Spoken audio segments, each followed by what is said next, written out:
Hi welcome back again.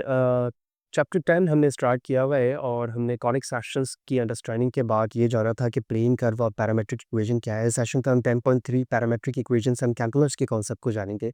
यानी अगर हमारे पास in the form of the equation parametric है तो उसमें कैलकुलस की बेसिक प्रॉपर्टीज कैसे अप्लाई होगी। फॉर एग्जांपल डिफरेंशिएशन और as like this stuff, tangent line और स्लोप एंड सो। तो वीडियो फर्दर कंटिन्यू रखने से पहले बताना चाहूँ कि इससे रिलेटेड प्रीवियस की तमाम वीडियो मेरे यूट्यूब चैनल पे है। आप रिसर्च सीए से सर्च करने के बाद मेरे यूट्यूब चैनल पर आएंगे, इसके प्लेलिस्ट पर जाएंगे, चाहे डिफरेंट डिसिप्लिन्स की वीडियोस मौजूद है, विकीज आप इन्हें वॉच कर सकते हो। जबकि कंटेंट रिलेटेड मटेरियल मेरे ब्लॉग fabiusandcsblogspot.com पर है। तमाम मटेरियल को फ्रीली डाउनलोड करते हैं, यूज़ किया जा सकता है।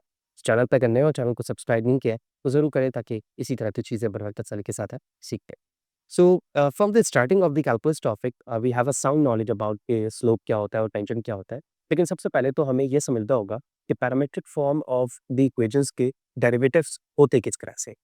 तो अगर आप इस एरिया को देखें जिसे मैं जूम करके भी शो कर रहा हूँ, so that's a theorem 10.7 parametric form of the derivative. So it shows that if the smooth curve C is given by the equation, smooth curve C which mean a plane curve, जो कि हम previous section पे देख चुके हैं, जिसे C से represent किया जाता है, जो कि given by of the equation से हो, where x equal to f of t and y equal to g of t, ये दोनों equation parametric equation को represent करते हैं। तो then based on this, the slope of the plane curve which means C at x and y will be as like this, which mean dy upon dx। अगर हम C point का सी का slope निकाल रहे हैं एक्स वाई पॉइंट पे, तो हम इसको डेरिवेट करेंगे इस तरह से कि d Y upon D t whole divide by d x upon d, where d x upon D t is not equal to zero. अब ये d Y upon D x किस तरह से डेरिवेटिव फॉर्म कर रहा होता है इसके तो हम प्रॉब्लम अभी देखेंगे। लेकिन अगर आप इसके प्रूवमेंट देखना चाहते हैं कि how exactly the derivative of this parametric form is d Y upon D x, जो कि इस पे यहाँ पर प्रूव करके भी दिखाया गया है। हम एक बेसिक एग्जाम्पल से इस चीज़ को समझते हैं कि differentiation of the parametric form किस तरह से d Y upon D x को फॉलो कर रहा होता है। So is this problem, find dy upon dx which mean a slope of point x and y of the plane curve C for the curve given by x equal to sin t and y equal to cos t। means x sin t and cos t के जरिए से बनने वाली जो curve है उसका हमें derivative मालूम करना है। So as we know, dy upon dx is equal to dy upon dt and dx upon dt। तो हम डायरेक्टली अगर हम dy upon dt को देखें, जो कि हमारे फर्स्ट स्लोप ऑफ लाइन के जरिए से बन रही होगी, so the derivative of this with respect to the t will be negative sin t, whereas cos t with respect to a t will be the cos t. And according to the curve traced out in the example 1 is a circle, use the formula dy upon dx equal to negative tan t to find the slope at the point 1 0 and 0 1। यानी इन दोनों points पर अगर find the slope हम करना चाह रहे हैं तो dy अपॉन dt जो है नेगेटिव tan x के tan t के बराबर होता है। तो based on this both equation, the derivative of this parametric form will be negative n t. Because dy upon ds is a function of the t, you can use the theorem 10.7 repeatedly to find the higher order derivative as well। यानी 10.7 के मुताबिक जो theorem अभी हमने देखा है, हम multiple higher order derivative भी निकाल सकते हैं, जिस तरह से हम बेसिक डेरिवेटिव की इक्वेशंस में किया करते थे कि first order derivative, second order, third order. यही चीज़ पैरामेट्रिक इक्वेशन के लिए भी है। तो ये हमने फर्स्ट ऑर्डर निकाला था, जो फर्स्ट ऑर्डर के लिए यहाँ पे ये चीज़ें से प्रूव हो गई।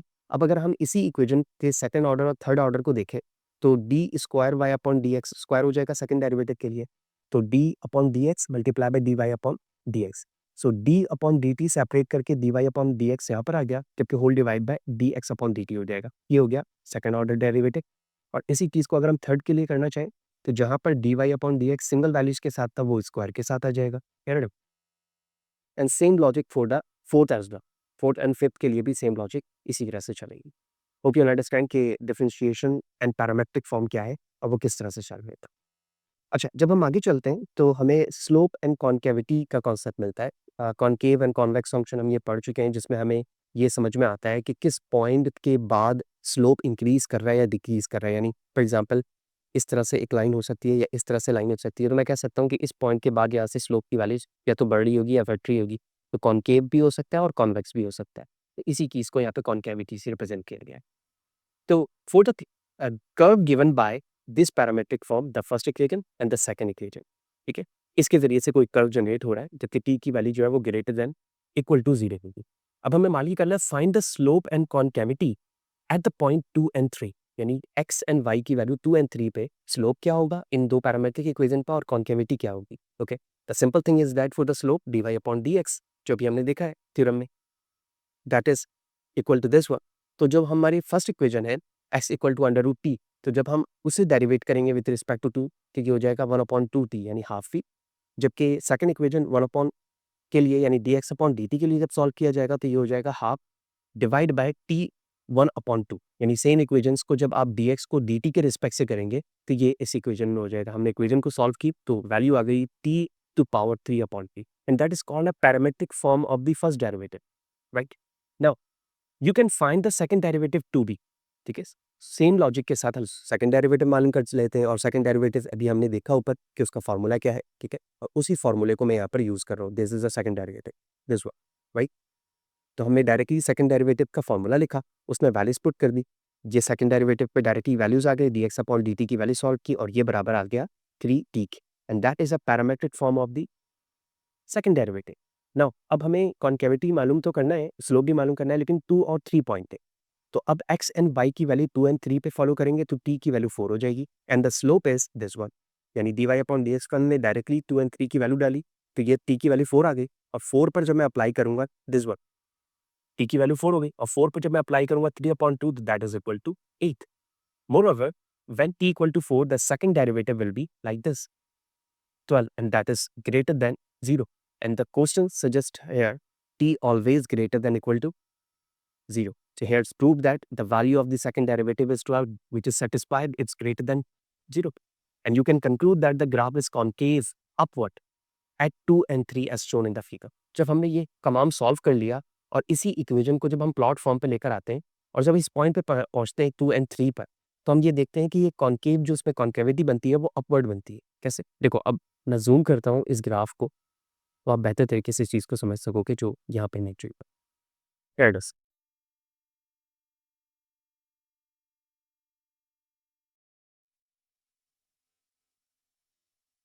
Here's the graph.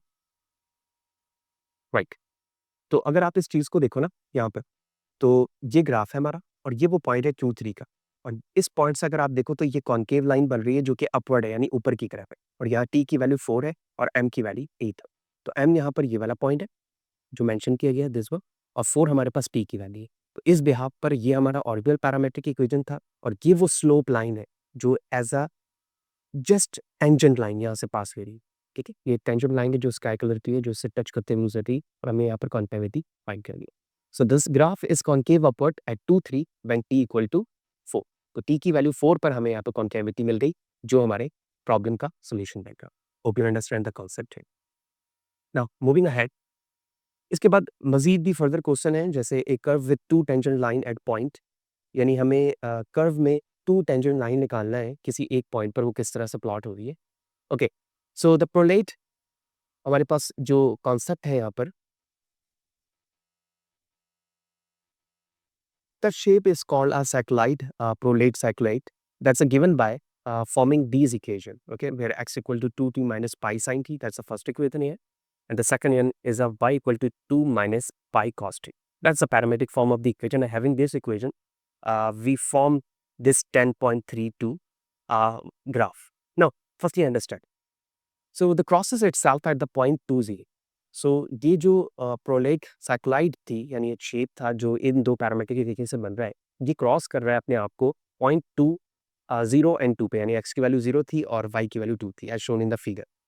Find the equation of the both tangent line at this point, यानी हमें टेंजेंट लाइन मालूम करना है दोनों पे. ठीक है, इस पॉइंट पर जो 2 0 पे है वो टेंजेंट लाइन क्या होगी. Okay, so because x equal to 0 and y equal to 2, then t is equal to plus minus pi upon 2. यानी जब हम दोनों बोथ साइड पे देख रहे हैं, ठीक है, इस तरह से ये लाइन रोटेट हो रही है यूं करके, तो पाई एंड 2 पाई, तो हाफ करेंगे तो पाई अपॉन 2 वैल्यूज हो जाएगी. तो यही वजह है कि t की वैल्यू यहाँ पे प्लस माइनस पाई अपॉन 2 रखी गई है.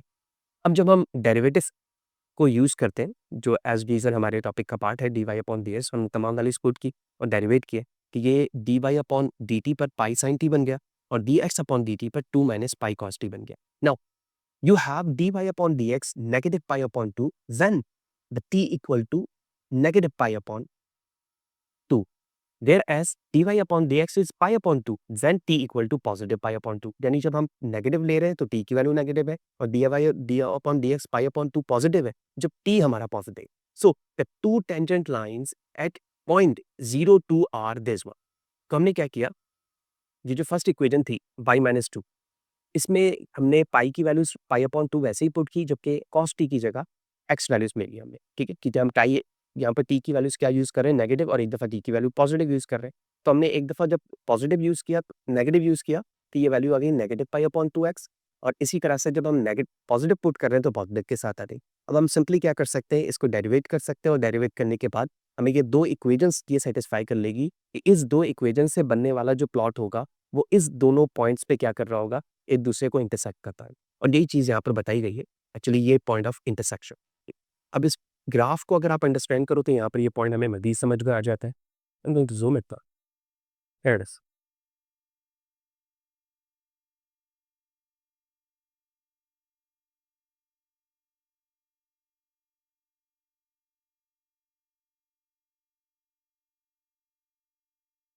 सो इस ग्राफ को अगर आप देखो ना यहाँ पर, तो ये तो हमारा वो साइक्लोइड फॉर्म है जो यहाँ पर बनकर आया है, और ये वो पॉइंट है, ये एक्चुअली वो पॉइंट है जिस पर इंटरसेक्ट किया। और ये जो हमारी टेंशन लाइन बनी है ना, ये वाली, इसका एक लगा भी है बेटा, ये जो मैं प्लॉट पर, ये एक पॉजिटिव की है और एक नेगेटिव की। और यही चीज़ अभी हमने इक्वेशन में देखा है, एक दफ़ा हमने नेगेटिव पाई अपॉन 2 डाला और एक दफ़ा पॉजिटिव डाला, तो इस फॉर्म पर ये रहा नेगेटिव और ऊपर है positive. So this cycloid, a prolate cycloid has two tangent line at the point 02, और इसी चीज़ को हमने इक्वेशन से सेटिस्फाई भी करके, राइट। नाउ इसके बाद इसी टॉपिक में जिसमें हम पैरामेट्रिक इक्वेशन और कैलकुलस के पॉइंट को देखते हैं, इसमें एक आर्क लेंथ का कॉन्सेप्ट आता है, ठीक। आर्क लेंथ की डेफिनेशन समझते हैं, हमें यहाँ पर ये बात समझ में आ जाएगी कि एक्चुअली आर्क लेंथ का कॉन्सेप्ट है क्या पैरामेट्रिक इक्वेशन में, स्पेशली जब हमारे पास form of the parametric equations होती है या फिर प्लेन कर देता। तो हम इसे जूम करते हैं and let me illustrate. So the theorem here tell us 10.8 arc length in parametric form. If a smooth curve C is given by x equal to ft and y equal to gt such that C doesn't intersect itself on the interval a b where t is between a and b. यानी हमारे पास एक smooth curve C है जिसको हम plane curve भी कह रहे होते हैं, दो पैरामीट्रिक इक्वेशन है x equal to ft and y equal to gt, और C जो है वो इंटरसेक्ट अपने आप को नहीं करेगा, उस वक्त नहीं करेगा जब जो t की वैल्यू है वो a और b के दरमियान क्या करे, लाई करे, except possibly at the end point के अलावा। Then the arc length of v c over the interval is given the, तो जो आर्क लेंथ की वैल्यू होगी या आर्क लेंथ जो फाइंड होगा इंटरवल के अंदर रहते हुए, वो इस इक्वेशन के जरिए से आएगा। वो इक्वेशन क्या होगी, the arc length s is equal to integration of a and b upper and lower limit square root of dx upon dt square plus dy upon dt square and dt। तो हम dt के respect से इसे integrate करेंगे। Similarly इसका equivalent part ये हो जाएगा कि आप इंटीग्रेट करो first derivative with respect to the t whole square plus first derivative of gt whole square dt। तो ये वो फॉर्म है जिसके जरिए से हम आर्क लेंथ मालूम कर सकते हैं पैरामेट्रिक इक्वेशन का या एक पैरामेट्रिक फॉर्म का। अब जब हमें ये कॉन्सेप्ट यहाँ पर समझ में आ जाता है ना आर्क लेंथ का, तो अब हम इसे सॉल्व करते हैं with the help of the example जो एग्जाम्पल 4 पे बताई गई है। तो फाइंडिंग आर्क लेंथ, हमें आर्क लेंथ मालूम करना है, a circle of radius one roll around the circumference of a larger circle of radius equal to 4।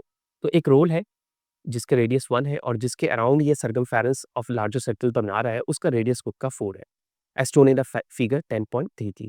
तो 10.33 ये वो फिगर है जिसके अंदर आप देख रहे हो कि ये एक लार्जर सर्कल है और इसके अंदर एक रेडियस 1 के साथ एक और सर्कल है, ठीक है, दैट इंक्रीजेस बाय 1। तो ये है 1 सर्कल, फिर सेकंड, फिर थर्ड, इस तरह से सर्कल प्लॉट हो रहा है।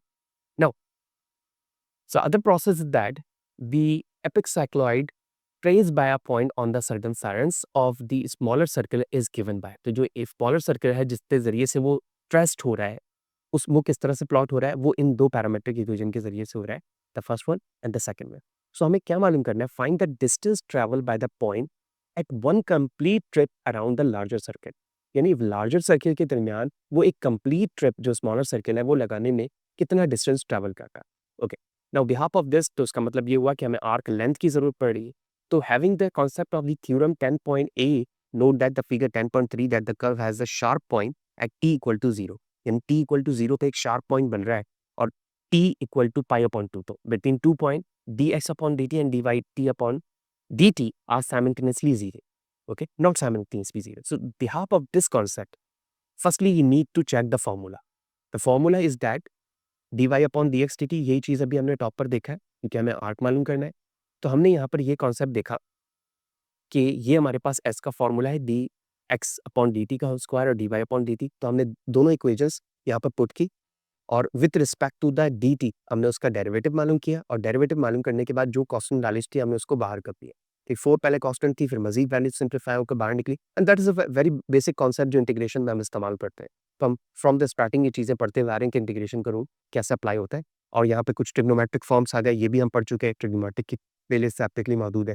तो यहाँ पर हम इंटीग्रेशन के डेरिवेटिव नहीं पढ़ रहे हैं बल्कि हम ट्रिग्नोमेटिक्स फॉर्म पढ़ रहे हैं कि ट्रिग्नोमेटिक फॉर्म्स बनते किस तरह से हैं, उनको डेरिवेट कैसे किया जाता है, उनको इंटीग्रेट कैसे किया जाता है, उसमें आर्क लेंथ की वैल्यूज कैसे निकाली जाती है।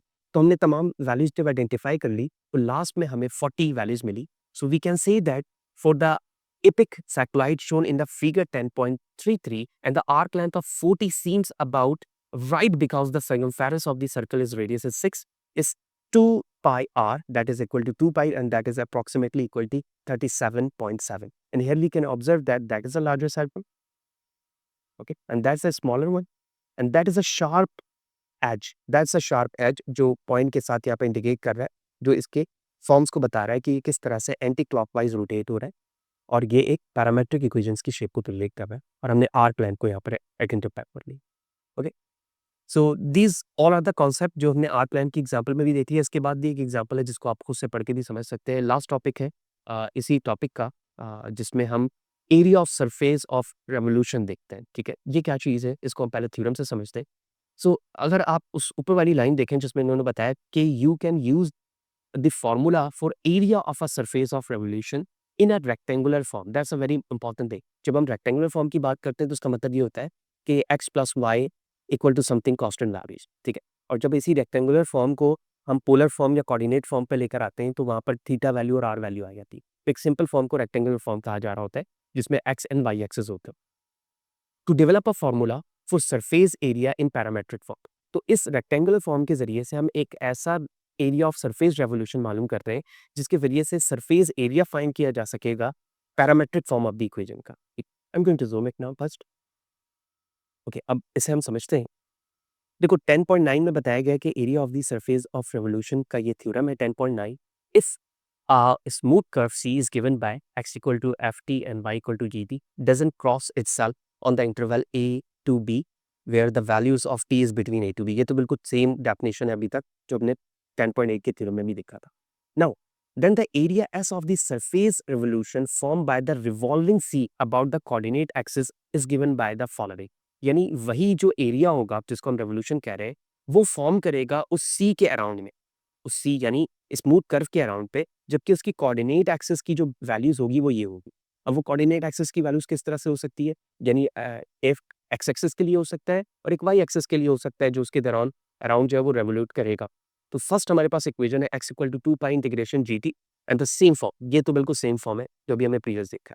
तो हम एक्स एक्सिस के लिए जब मालूम कर रहे हैं जहाँ पर जी टी की वैल्यू ग्रेटर देन जीरो होगी तो ये दिस फॉर्मूला है, और हम जब वाई एक्सिस के लिए मालूम करेंगे जहां पर एफ टी की वैल्यू ग्रेटर देन जीरो है तो उसके लिए इस फॉर्मूले को यूज किया जाएगा जिसमें ये पार्ट से we need to just memorise this area of surface of revolution to identify और understand the parametric form. Okay, now जब हम ये फॉर्म समझ जाते हैं तो हमें ये देखना होगा कि इनको किस तरह से इस्तेमाल किया जा सकता है। देखो, finding the area of surface of revolution, और सबसे पहली चीज हमें किस फॉर्म पे दिया गया भाई इक्वेशन, रेक्टेंगुलर फॉर्म था। और अभी मैंने यही बताया था आपके कि एक्स और वाई एक्सिस प्लॉट पे जब कोई इक्वेशन बन रही होती है उसको हम रेक्टेंगुलर फॉर्म में होता है। अब हमें मालूम करना है let c be the area of circle, ये सी जो है वो आर्क है, sorry arc of the circle from 3,0 to 3/2, 3 multiply by under root 3/2, यानी ये दो कोऑर्डिनेट्स वैल्यूज दी गई हैं जिसमें ये एक आर्क क्रिएट कर रहा है और इसी चीज को फिगर 10.35 पे दिखाया गया है। ये आर्क है और ये इसके पॉइंट है, ये 30 है और ये कोऑर्डिनेट्स जो है वो वही वाली है जो यहाँ पर बताया गया है, this one and this one. ठीक, now find the area of the surface form by the revolving C about X axis, यानी एक्स एक्सिस पर जब ये रिवॉल्व करेगा as like this, that's a very important thing. इस पर जब revolve करेगा तो इसके ज़रिए से बनने वाला एरिया ऑफ द सरफेस क्या होगा? Now you can represent the C parametrically by the equation where the C is parametrically given in this form x equal to 3 cos t, y equal to 3 sin t, where t is between this value that's given by the question. Now, having the form understanding of this formula जिसमें t की value हमें 0 और x की value 3 put करनी है और second form पे हम p को पाई अपॉन 3 और 3 अपॉन 2 ले सकते हैं जो कि क्वेश्चन में दिया गया है। तो हमने डायरेक्टली फॉर्मूला यूज़ किया और three sine T under root जो D Y upon D T and D Y upon D T upon D X और वाई के फॉर्म पे जो सॉल्व करना था वो हमने लिखा। कांस्टेंट वैल्यू को बाहर निकाल लिया हमने, जो सिंपल लॉजिक होती है ट्रिग्नोमेट्रिक को सॉल्व करने के लिए इंटीग्रेशन में वो अप्लाई किया और एट लास्ट हमारे पास 9 पाई की वैल्यू आ गई, जो ये बता रही है हमें कि जब इसको रिवॉल्व किया जाएगा तो रिवॉल्व होने के बाद जो एरिया ऑफ सरफेस है इस रोटेशन में, जो एरिया ऑफ सरफेस है यहाँ से इस पॉइंट से इस पॉइंट का, उसकी वैल्यूज क्या है? उसकी वैल्यू एक्चुअली 9 पाई। तो hope you understand the complete topic of 10.3 जिसमें हमने ये देखा कि actual concept of the parametric form in calculus क्या है, जिसमें डिफरेंशिएशन का भी कॉन्सेप्ट आ गया और इसी तरह से इंटीग्रेशन का भी कॉन्सेप्ट आ गया। आई एम श्योर कि टॉपिक थोड़ा सा क्रिटिकल ज़रूर है, लेकिन है उन्हीं बेसिक कॉन्सेप्ट के साथ जो हम इनिशियली कैलकुलस के अंदर पढ़ रहे थे।